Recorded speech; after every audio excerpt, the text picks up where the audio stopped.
for you to speak with Gail. Gail is sitting here. If you have any comments about the way in which you think CSEC is performing, should perform, I'm sure that the university would welcome that discussion, and I know that we would, because we want to find out how best to serve you. Progress is continuing against the 6 functions that CSEC's demonstrated. I think our greatest area of a recommendation where we can do better is our ability to tell other people outside the family what we're doing and why we're doing it. And that's one of the reasons that we recruited Irene into our team. Irene's been in post for a very short time, and along with Harvey and Michelle and the coordinators, has begun to tell the world what we're doing. And I think that I'm very proud of the newsletters that Irene's been developing. You probably will find one has arrived at your home sometime today, depending on what time you left, or your place of work. It certainly will be there in the next couple of days. Okay, good. And that will show how we're now wanting to showcase, highlight the work that you are doing. So that it becomes something that allows us to share good practice that CSEC has had handed, but also that you've developed yourselves, and where we can learn from each other is a really important function of CSEC, sharing good practice. It's a place where I feel we should be able to put our children on the stage, and for us to see how well they perform and honestly describe to each other where we can do better, so that in the end our children that we're responsible for, our young people, get a better service. Along with the newsletter, you will receive, I hope, a questionnaire. It's called a risk competency questionnaire. One of the things that CSEC wants to do in the coming few months is to distill out of all the good works that we do a very clear, simple set of competencies that focus on the 4 key areas of harm, 5 if we link together, or if we disaggregate road traffic and trips and falls. The sorts of things that we collectively feel children should reasonably be able to do and know about, and use it as a basis for saying, does this resource contribute towards that? It will allow us to develop useful assessment tools, because we will know particularly what we're trying to measure. And because we rely upon our membership for our authority to say and do the things that we say and do, I want you to respond, if you would, and through your own circles of your work circles, invite them to comment as well. The steering committee, which is that the second meeting? Yes, during that second meeting, we identified 3 steering group members who are going to lead in the primary areas of harm. We already have done one, which Lynn has already been mentioned, as led for us, and that was to do with a difficult phrase for me to get this right. A first response on coming across a casualty. I know there are certain phrases that are particular meaning in the emergency services in the first aid area. What we're doing is repeating that. My colleague Dave in the corner, Dave Evans, is looking at burns and schools, and he will be managing that group, distilling out of the returns we've had what it is that we think children should know and do about burns and schools. Another colleague from Fire Service in Hampshire, who sends his apologies, he couldn't be in today's meeting, is Clyde Evans. Clyde is running road traffic. A colleague, Adrian Lowell, is running the drowning and water related.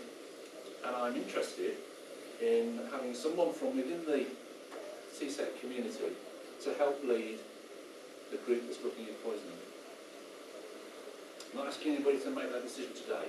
I will be making a further invitation to the generals of the CSEC group. And these colleagues will be gathering together the information we have, reporting back to the steering committee what is found. I will then reflect that back to the whole of the audience within CSEC. And that will then form for us one of our quality assurance tools. It will allow us to say, does this resource, does this service satisfy these core competencies?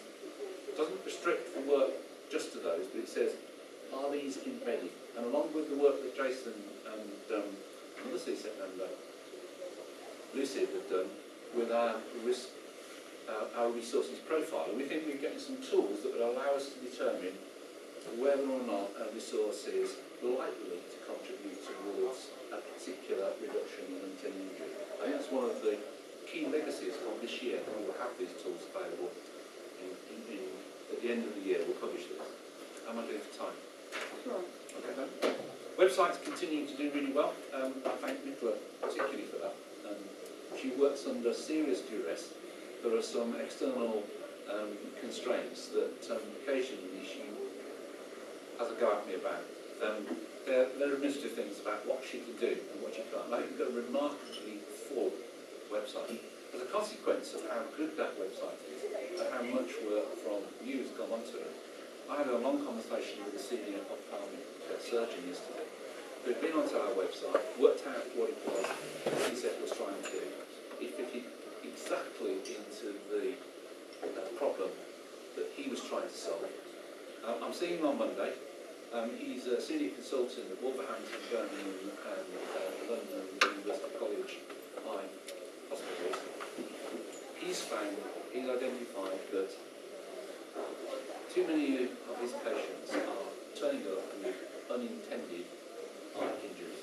And he wants to use a CSEC approach, working with communities, and in particular in ethnic communities where his work suggests that there is a disproportionate number of eye injuries occurring.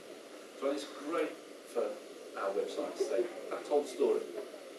It's great that CSEC's approach is understood by senior people. Let's be sure, senior ophthalmic surgeons do not normally get on the phone and phone people themselves. I have a batch of colleagues who will support them.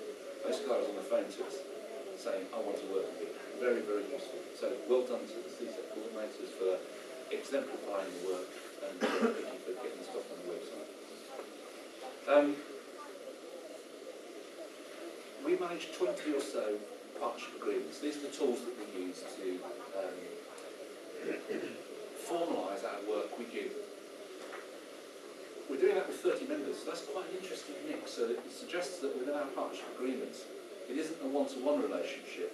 Member organisations are cooperating with our partnership agreements and developing local responses to real injury harm.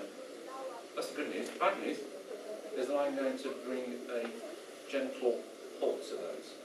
And the reason I'm doing that is that we're in the check side of our plan, do, check process. We've planned, we've done, and now we need to go into a period of review. And I think that's really important for us to really work with you, and those of you that are in the room that have got projects that are ongoing, you'll find the coordinators will be coming to you and saying, right, now then, what worked? Let's look at what we've just done with the people we've been working with and determine so that when we move into our next cycle, we've got a much better insight into what really does change behaviour, why it changes behaviour, and maybe why it didn't. So that we can build on our expertise, case study in, and make it available to all of the audience that we want to work with. So we're not stopping work, we're going to do a lot of work, but it's going to be that reflective process. And I think you would expect us to do that. That's what we're doing. As a matter of interest, in our first year, we had contact through our various partnership agreements with 40,000 children and young people. That's a lot of children and young people. And we expect